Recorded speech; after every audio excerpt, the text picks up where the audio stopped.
Muy buenas tardes, tengan apreciables maestrantes.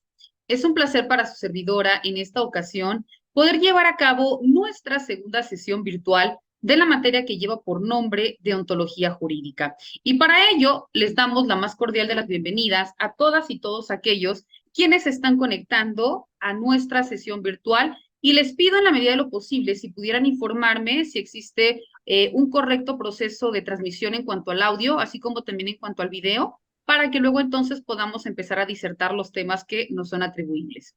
Si me pueden informar, por favor, apreciables maestrantes, mucho se los voy a agradecer. Buenas tardes, no sé si me escuchan por ahí. Sí, Gracias. perfecto. ¿Qué tal? Buenas tardes a todos. Hola, buenas tardes. Pues muchísimas gracias por haberse conectado a nuestra sesión del día de hoy.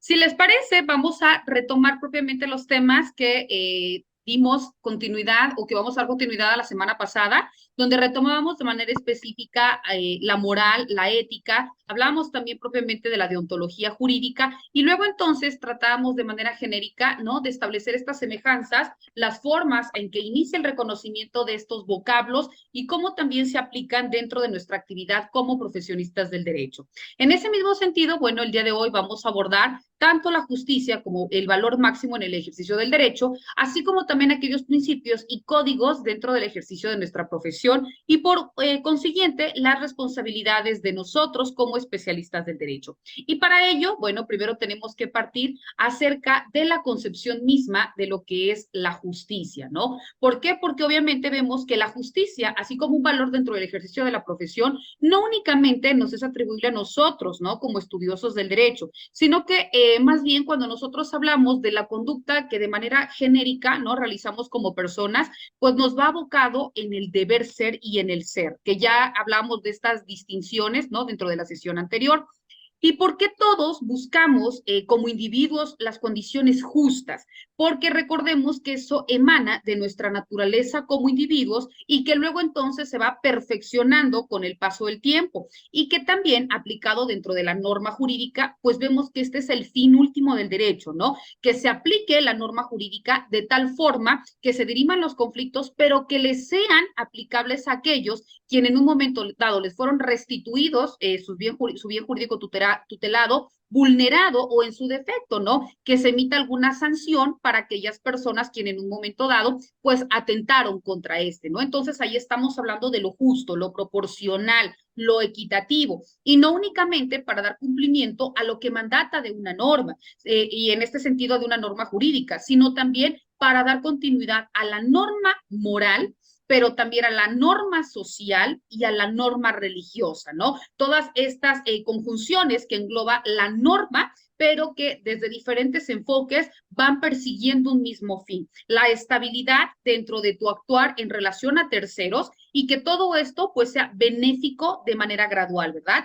Lo que emana, por eso decíamos, el ser con todo aquello que debe ser, lo que socialmente está permitido y que luego entonces la norma también te lo faculta, ¿no? En esta cuestión imperativo-atributiva también te confiere, pero también te limita y en el mismo sentido todo aquello que debe ser proporcional. Recordemos cuando estudiamos, ¿no?, derecho romano, ¿qué nos decía Justiniano? Dar a cada quien lo suyo o darle al César lo que es del César y a Dios lo que es de Dios, ¿no? Y eso era precisamente para que existieran estas condiciones de igualdad, aquellas cuestiones equitativas, ¿no? Pero que también fueran igualitarias. Y entonces vemos pues que dentro de la palabra justicia también nos remota a Platón. ¿Por qué? Porque Platón establecía que lo justo era una virtud superior y que además de ser algo emanado por una cuestión de divinidad, también era algo que iba a ser ordenado tomando en consideración virtudes que indicaban a la justicia como una cuestión suprema y que para poder alcanzarlo se debería encontrar en la cima o debería realizarlo un ser dotado de sabiduría,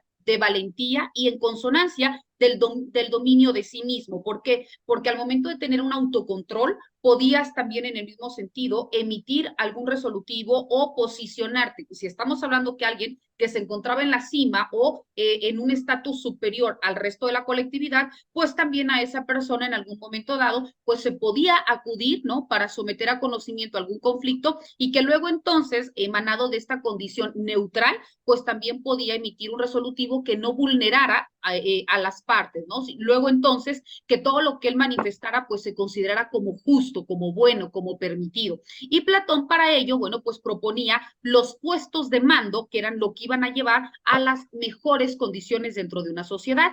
Y por ello decía que únicamente podían dotar de esta investidura o de condiciones justas a quienes ostentaban este rango de sabiduría. Después opera Aristóteles, ¿no? Quien nos decía que lo justo era sinónimo de lo igualitario y aquello que debería ser puesto en el mismo sentido dentro de un contexto, es decir, lo proporcional, lo equitativo, que debería ser medible en esa misma tesitura y que si luego entonces salía de los cánones establecidos socialmente hablando como lo correcto, entonces sí se podía establecer alguna sanción. Caso contrario, se continuaban hablando sobre las condiciones de justicia. En ese mismo sentido, bueno, también vemos que Aristóteles proponía que la justicia sería o debería ser considerada como un medio para poder dotar de condiciones de igualdad, de proporcionalidad, es decir, de dar a cada quien lo que le corresponde. Y eso en proporción tanto con el rango social, pero también como todos aquellos méritos personales o como todas aquellas atribuciones que quizás emanada de la actividad que cada uno realizara, ya sea una figura dentro de un poder por fuerza, dentro de un poder por sabiduría, dentro de un poder por una insignia divina, pero aquello que posicionara o jerarquizara a una persona en una condición superior al resto, también iba a ser atribuido una condición justa, es decir, dotarle de mayor investidura. ¿Y por qué? Bueno, van a decir, bueno, ¿por qué estamos tocando a la justicia desde esta concepción? Porque tal y como vimos, recordemos en la sesión pasada, todo aquello nos va encaminando hacia la deontología jurídica, ¿no? Porque recordemos que no únicamente es lo que en la actualidad se determina como algo que debe ser, sino todo aquello que le dio sentido a la esencia misma de la regulación de la norma. Y por ello nos estamos remontando a los antecedentes para establecer estas condiciones que propiciaron este equilibrio entre partes, esta igualdad en el reconocimiento de derechos, esta forma también a nivel internacional de garantizarnos los derechos humanos de las personas y que en ese mismo sentido se evitaran prácticas no discriminatorias, ¿verdad? Entonces, ahí estamos hablando pues de condiciones justas. También cuando continúo hablando de Aristóteles, además de esta condición de igualdad, tomando en consecuencia la proporcionalidad, la justicia y dar a cada quien lo suyo, también vemos que uno de los elementos importantes que consideraban era que estas condiciones de igualdad deberían recibir una forma de regulación, pero ahora emanada de una ley, es decir, de una norma como tal. Y por ello empezó a existir la necesidad de que se estableciera a través de formas escritas para que luego entonces no pudiera ser susceptible de modificación por la persona quien en un momento dado ostentara algún poder, sino que con independencia de la nominación de la persona, se tuviera que regir a lo que ya estaba establecido, ¿no? Y por ello empieza a tomar, repito, la necesidad de que se plasmara a través de una cuestión escrita. Posteriormente aparece Ulpiano, que también hace referencia dentro de la cuestión justa, ¿no? Lo que manifestábamos hace rato. Ulpiano expresa que la justicia es la constante y perpetua voluntad de dar a cada uno lo suyo, de dar a cada quien lo que le corresponde. Y para ello, César Ambrosio establecía también que la justicia era una madre fecundada de las demás virtudes, porque las virtudes, todos los valores, ¿no? Se van a desmembrar de dónde de la justicia. Si tú realizas conductas, actos o dirimes algún conflicto apegado en lo que debe ser, luego entonces la libertad, la igualdad, etcétera, van a seguir la misma suerte, ¿no? De ir bajo una misma línea. Y por tanto, Santo Tomás de Aquino manifestó que la justicia era el hábito a través del cual se otorgaba una perpetua y constante voluntad, es decir, que daba a cada uno su derecho y que los ciudadanos, pues obviamente deberían tener los mismos derechos naturales que son los de Dios. Voy a bloquear, por favor, el audio de los compañeros porque me estoy escuchando, no sé si nada más soy yo, pero conforme vayan ingresando, les voy a ir bloqueando el micrófono. Esto es únicamente para evitar de que existan algunas circunstancias que nos puedan desestabilizar, ¿no? Y le damos la bienvenida también a la compañera Imelda que nos escribió en el chat. Sean bienvenidas a nuestra sesión. Entonces, estamos propiamente dentro de la forma que le da reconocimiento sentido a lo justo, ¿no? A la justicia, para poder llegar a lo que hoy en día establecemos o entendemos como justicia, ¿no? Y por ello, bueno, vemos que hoy en día establecemos o podemos emitir una definición conjunta de la palabra justicia. Y cuando hacemos referencia a la justicia, vemos que es este conjunto de reglas, pero también el conjunto de normas que se establecen dentro de un marco adecuado para que rija las relaciones entre las personas y obviamente esto ya sea autorizando, prohibiendo o permitiendo acciones específicas en la interacción de los individuos, pero también en las instituciones. ¿Qué hago? Y hago un paréntesis en esto. ¿Qué tan importante es esto, no? ¿Por qué? Porque aquí ya me empieza a establecer que la justicia es el conjunto de reglas. Y si nosotros identificamos qué son las leyes, si bien es cierto, nos dice que es un cuerpo normativo escrito, ¿no? Que es creado por una autoridad o, en este caso, por los servidores públicos que se les confiere esta potestad y demás. Pero las reglas, ¿qué son? Las normas que son reglas o son pautas a seguir. Aquello que nos establece cómo debemos realizar o en su defecto abstenernos de realizar una acción y que caso contrario, si nuestra conducta no encuadra de manera literal con lo que establece la norma, luego entonces se apareja una sanción proporcional y equitativa a la falta que se comete. Eso pues vemos propiamente, por eso nos dice que es esta conjunción de reglas, pero también porque nos dice las normas, porque las reglas vemos que pueden ser únicamente emitidas por la autoridad administrativa, o en su defecto, cuando ya hablamos propiamente de las normas jurídicas como tal, bueno, pues ya estamos hablando, otorgando esta certeza, esta publicación en el diario oficial y luego entonces la creación y consolidación de todos aquellos instrumentos jurídicos normativos que nos rigen. Pero por eso nos dice que lo justo no nada más es que encuadre dentro de una norma, sino que también la norma, ¿por qué se crea? Por una desestabilidad social. Entonces vemos que va inmersa dentro de la norma jurídica la norma social. ¿Por qué? Porque, repito, ¿por qué se crea el derecho? Porque existe una desestabilidad social y luego entonces no existe una norma que la regule y por ello hay una necesidad de crearla, de abrogarla o de reformarla, ¿no? Y luego entonces el fin último que se persigue es dirimir este conflicto y que regrese la tan anhelada paz social, ¿verdad? Entonces, vemos pues que aquí es la inminencia de la justicia. Si digo que lo justo es dar cumplimiento o acatar lo que se encuentra de manera literal comprendido dentro de la norma, pues luego entonces estamos robusteciendo la justicia que tiene que desencadenar o seguir la suerte de lo que de manera literal comprende la norma, salvo, bueno, casos excepcionales, ¿no? Donde presenta algunas lagunas jurídicas, etcétera, bueno, pero que ya es materia de otra cuestión, ¿verdad? Pero de manera genérica, vemos pues que si nosotros como individuos regimos o nos encuadramos o realizamos todas aquellas acciones que la propia norma nos está facultando o por el contrario, que nos está prohibiendo, pues entonces no va a haber necesidad de llevar a cabo un proceso como tal. Caso contrario, bueno, pues también existen estas instancias encargadas de impartir justicia para que podamos acudir ante ellas y poder hacer valer nuestro derecho, ¿no? Que también ahí estamos aplicando lo justo, porque si el Estado tiene esa obligatoriedad de velar por nuestra estabilidad, por proteger, por promover, por garantizar y por salvaguardar nuestros derechos y existe alguna vulneración tal y como ahorita vimos dentro de la definición de justicia, porque nos dice que es aquella que va a proteger al individuo en su relación con otro individuo o al individuo, pero en su relación con instituciones. Y aquí de manera genérica también, ¿qué nos está diciendo la justicia? Que cuando exista una vulneración, ya sea de un individuo a un individuo, yo puedo acudir ante una instancia para que dirima, conozca y resuelva, ¿verdad?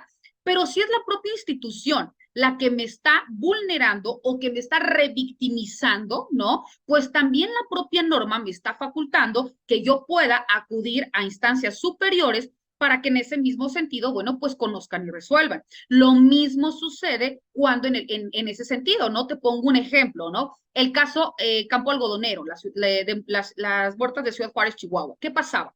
Existía una violación a todas luces, ¿no? A los derechos humanos de las mujeres por esta privación con un odio desproporcional y que lo querían regular bajo el tipo penal feminicidio. Sin embargo, no existía el tipo penal feminicidio, únicamente estaba tipificado el homicidio. Entonces, ¿cómo nos decías que el varón y la mujer son iguales ante la ley cuando a todas luces no me estás garantizando en igualdad de condiciones mi derecho humano a la vida, ¿no? No me estás garantizando N cantidad de derechos que de manera secundaria pues también van a seguir la suerte y que en el mismo sentido pues se están vulnerando.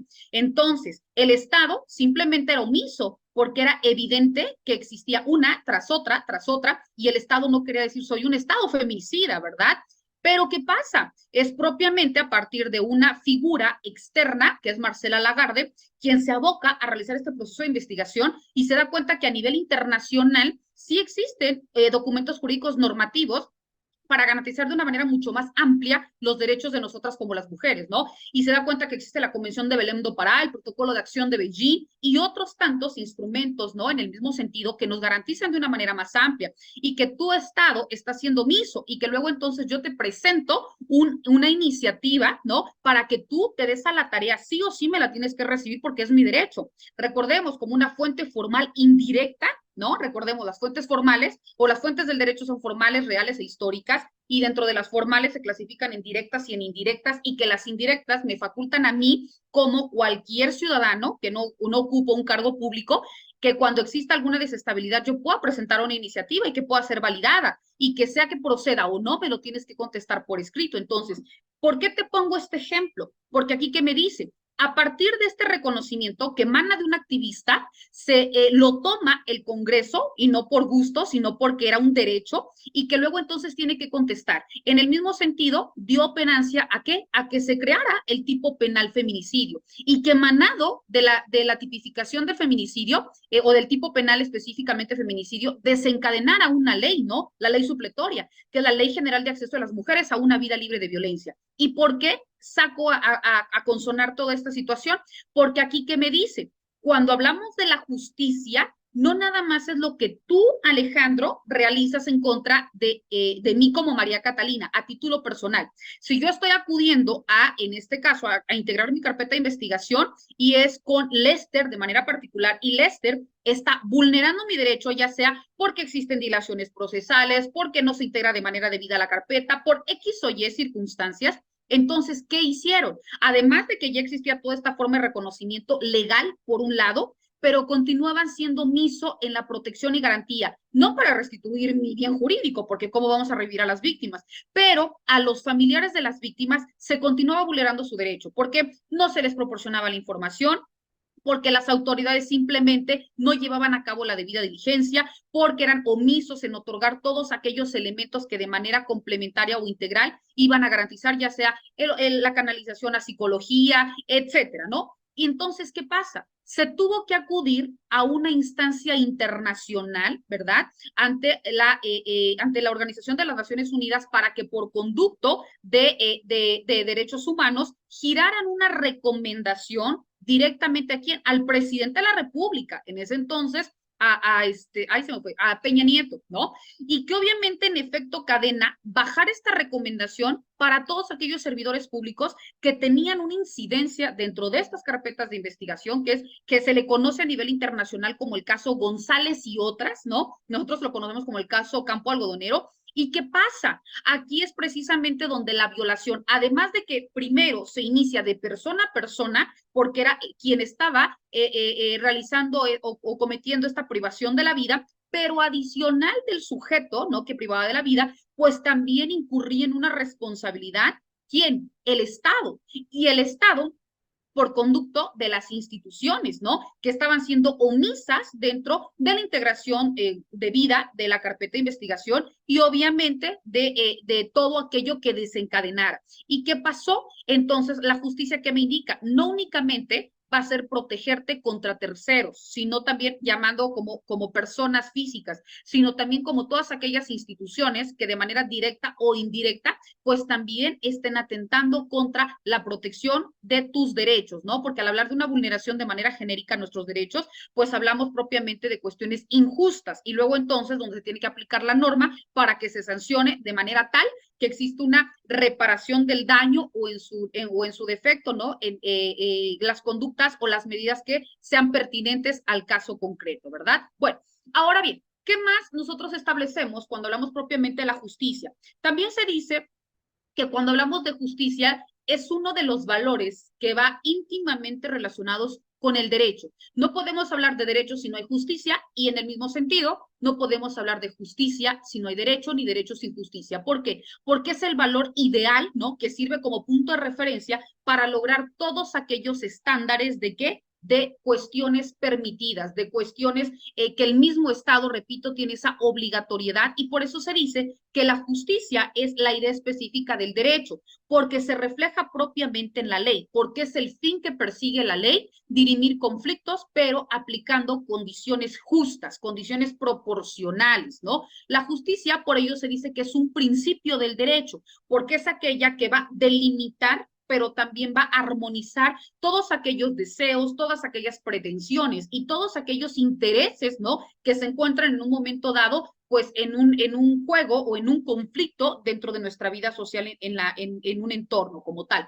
¿Por qué? Porque si nosotros nos vemos vulnerados, ¿qué necesitamos? Bueno, pues acudir ante una instancia que nos proteja y que nos salvaguarde de manera más amplia. Si nosotros, en el mismo sentido, requerimos, ¿no? En este caso de una sanción, directamente no vamos a ir a establecer o a requerir una pena, pero pues también en cualquiera de los supuestos tiene que ser forzosamente una instancia la que me condene o la que me imponga una falta. Entonces, aquí que estamos hablando de estas cuestiones que emanan de la justicia. Y repito, ¿por qué? Porque va a ser este principio que va a delimitar cuándo sí existe esta condición o cuándo no, ¿verdad? ¿Por qué? Porque simplemente nos indica lo que no está prohibido está permitido. Entonces, aquí que me está diciendo de manera literal, puede que aquella condición o aquella práctica que te realizó una persona o que te realizó una institución, pues tú consideres que vulnera un derecho. Sin embargo, y de manera desafortunada, si la norma no lo permite o la norma no lo prohíbe, pues tampoco se puede hacer mayor circunstancia en ese sentido, ¿verdad?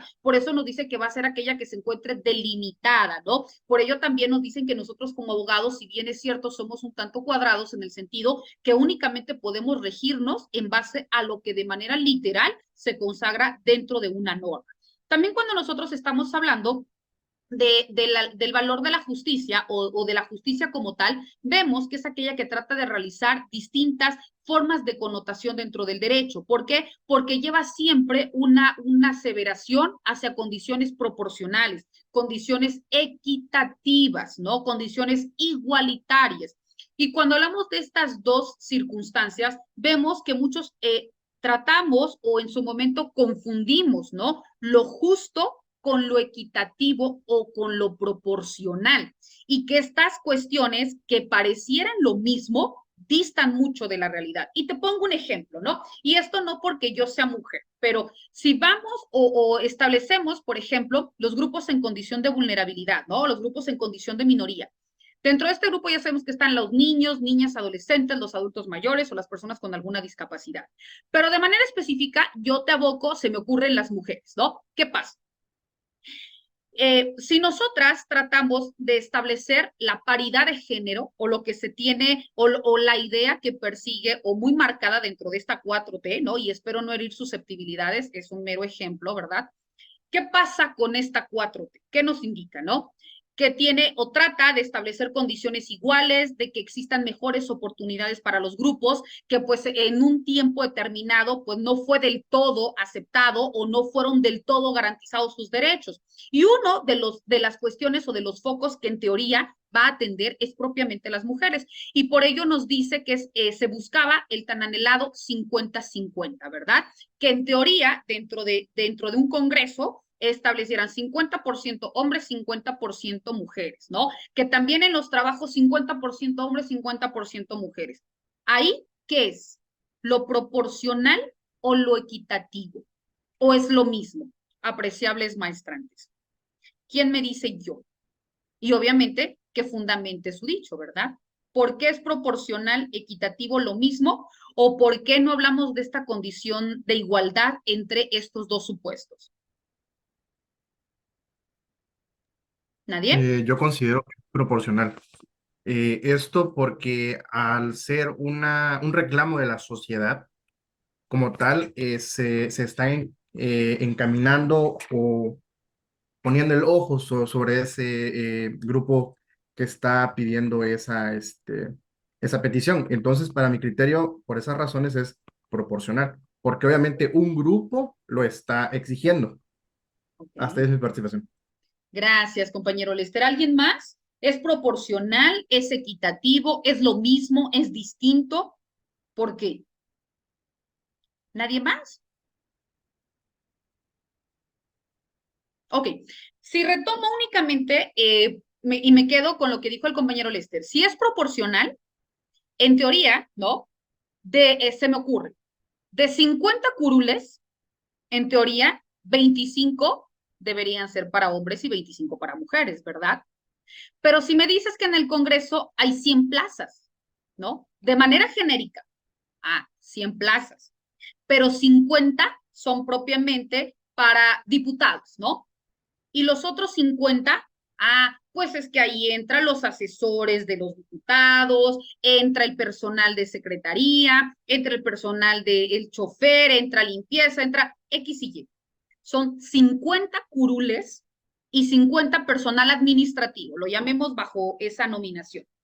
Entonces me dices que 50 plazas, en efecto, están hombres y 50 mujeres, pero de los 50 curules, 50 son para hombres y el resto, sí, son mujeres. Entonces, en teoría, es proporcional. ¿Por qué? Porque se están habilitando los espacios para todos. Pero no me puedes hablar de condiciones de igualdad, porque igualdad es de 50 curules, 25 que sean para hombres y 25 para mujeres. ¿Por qué? Porque ambos tienen la misma capacidad y que ambos pueden realizar a cabalidad el desempeño, en este caso, fungir como diputados o diputadas. Pero en el mismo sentido, si tú me estás pidiendo un asesor, también que sea el mismo número de asesores hombres y el mismo número de asesores mujeres. Que si hay 10 espacios para personal de limpieza, que 5 sean para hombres y 5 para mujeres, porque si no, no podemos hablar de proporcionalidad ni de igualdad si me sigues aperturando espacios, pero jerarquizando al hombre con mejores oportunidades de empleo y mejores salarios y obviamente todo lo que emana de su derecho de seguridad social, ¿no? Por concepto de trabajo, y me condicionas en estos espacios, ¿no? De oficio a todas aquellas personas que ocupan bajo la nominación del sexo femenino, porque entonces obviamente el sueldo va a ser inferior, las prestaciones en efecto cadena y todo lo demás.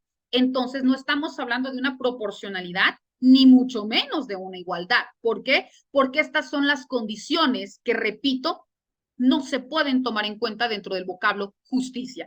¿Y por qué? Vuelvo al punto de partida. Porque esto también me dice dentro de la justicia. Porque aquí la justicia me dice, es tomar en cuenta aquellas condiciones que van a validar estas formas de realizar tanto la proporcionalidad, tanto la igualdad y me van a detonar en una justicia, ¿no? Porque lo justo es aperturar los mismos espacios bajo los mismos salarios, con las mismas condiciones y exigencias para todos por igual. Entonces, sí, estamos hablando de qué? De justicia. Y eso, por ponerte un ejemplo, ¿no? Como mujeres, lo mismo pudiera ser para espacios con personas con alguna discapacidad, ¿verdad? ¿Cuántas empresas realmente tienen aperturados espacios y contratan a personal con discapacidad?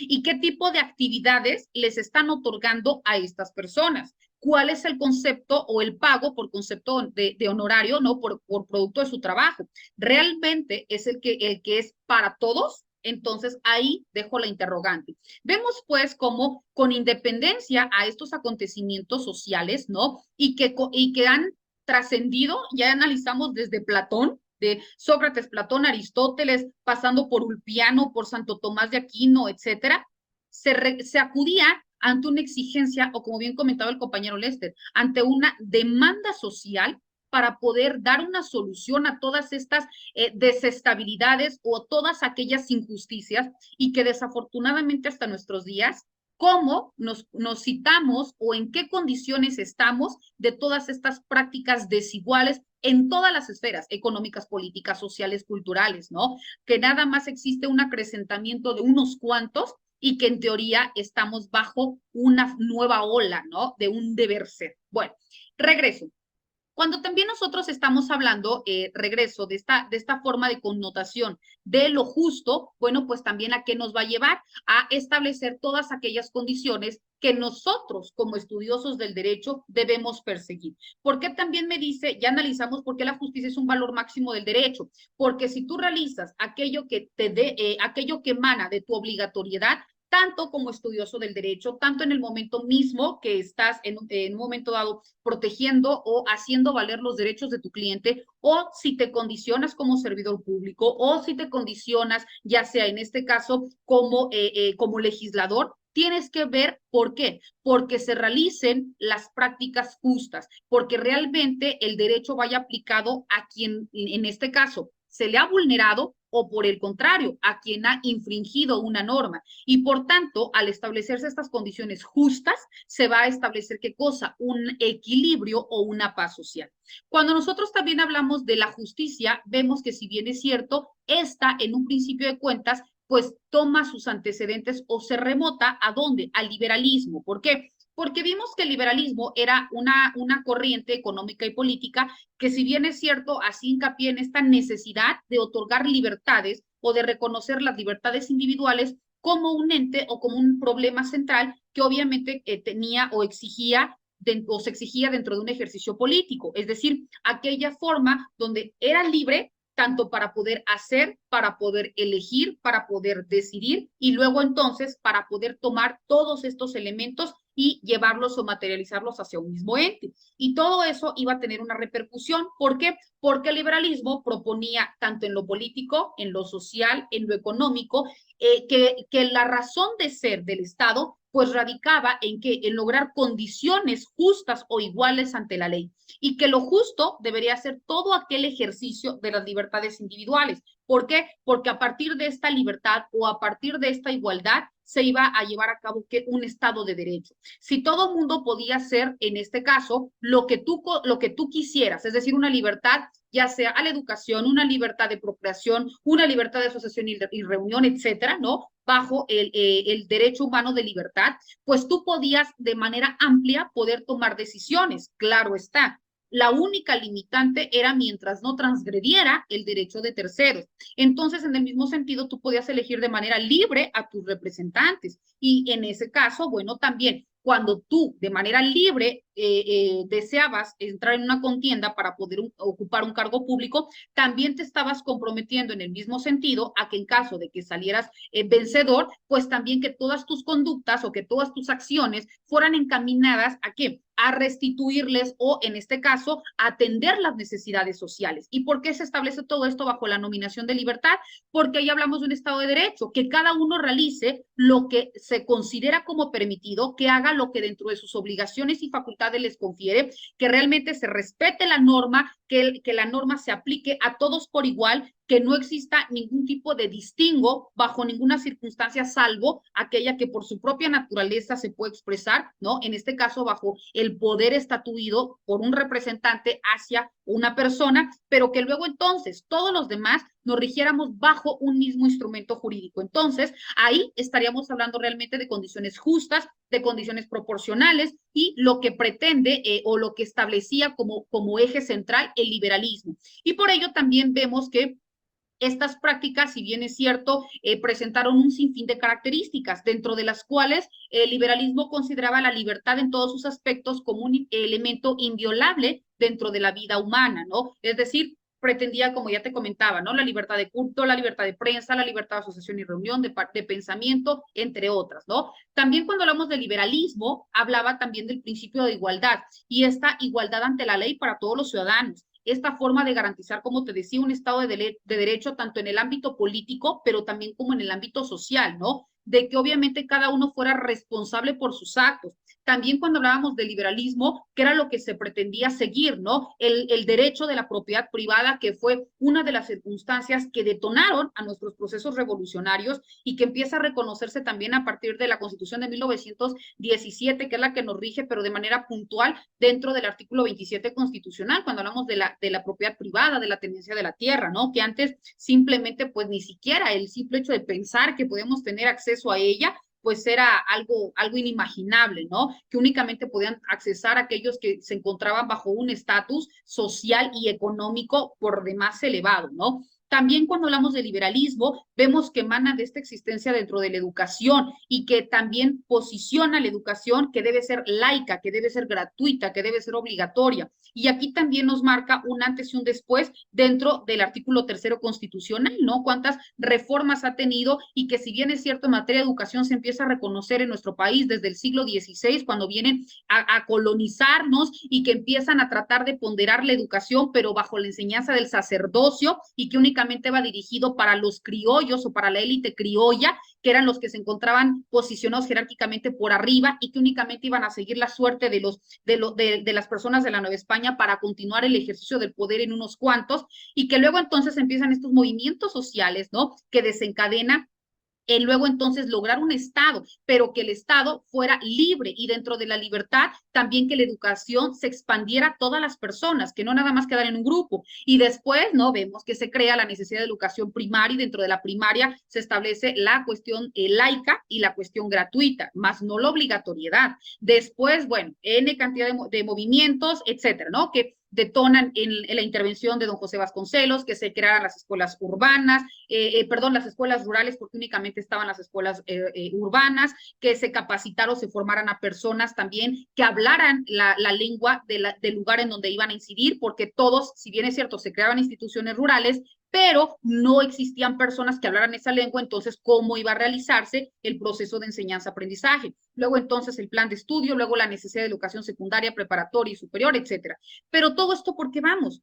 Porque estamos retomando la justicia, ¿no? Y la justicia desde las vertientes de la libertad, de la propiedad, de la educación, del trabajo, de la salud y todos aquellos derechos, repito, que como necesidad y como deseo existen estos reclamos sociales. ¿Y por qué reclamos sociales? Porque en la letra me dices que yo los tengo, pero ¿qué tanto tú como Estado haces para garantizarlo, no? ¿Qué tanto, si bien es cierto, no cuentas con una partida presupuestal, pero la misma Constitución te faculta para que a nosotros nos obligues por concepto de tributo a contribuir y que luego entonces tú retomes este tributo, este impuesto, y lo redirecciones en satisfacer las necesidades que se te están reclamando, ¿no? Y la propia Carta Magna lo establece. Entonces, ¿qué tanto tú estás dando un cabal cumplimiento a todas aquellas necesidades de tu población y aquellas obligatoriedades que al menos México, como integrante de la comunidad internacional, estás obligado sí o sí a hacer valer, ¿no? Porque recordemos, México forma parte de la comunidad internacional y que lo primero que se pondera y se obliga es a los estados parte a generar políticas públicas adicionales, ¿no? Claro está, a sus instrumentos jurídicos normativos, a velar y proteger por los derechos humanos de las personas. Entonces, apreciables maestrantes, vemos qué tan importante es que nosotros dentro de la deontología jurídica conozcamos el ser, ¿no? Lo que si bien es cierto emana de nuestra naturaleza como persona, pero que luego entonces en el ejercicio de nuestra profesión como estudiosos del derecho, ya dentro de la deontología jurídica, complementamos, ¿no? Ahora ya materializamos el deber ser, porque María Catalina puede pensar una cosa, pero María Catalina ahora como abogada tiene forzosamente que regirse bajo mi decálogo del abogado, actuar con ética, ¿no? Hacer valer todo lo que dentro de la norma me establece y me obliga, y que luego entonces todo lo que voy a hacer en favor de mi cliente sea apegado a derecho. Evitar realizar cobros indebidos. Cuando exista alguna situación de afinidad, de amistad o enemistad con alguna de las partes, también hacerlo del conocimiento para poder excusarme o por lo menos informarle si mi cliente desea continuar conmigo, bueno, ¿no? Pero no por ello voy a actuar en contra de los intereses de mi representado. Y en el mismo sentido, repito, tanto como servidor público o como abogado postulante, pero tengo que actuar siempre conforme me lo está materializando o mandando mi norma, mi código del abogado, porque también existe mi código de ética del profesionista o del profesional de la abogacía, ¿no? Que también de manera literal me enumera cómo debo actuar en ejercicio de mi profesión y que luego entonces toda mi conducta debe apegarse al derecho. Bueno, pues apreciables maestrantes, ¿alguien desea tomar el uso de la voz? Las escucho y los escucho. ¿No? Bueno, no sé si va a alcanzar el tiempo, pero en la actualidad vemos que la justicia como tal se encuentra un poco vulnerada.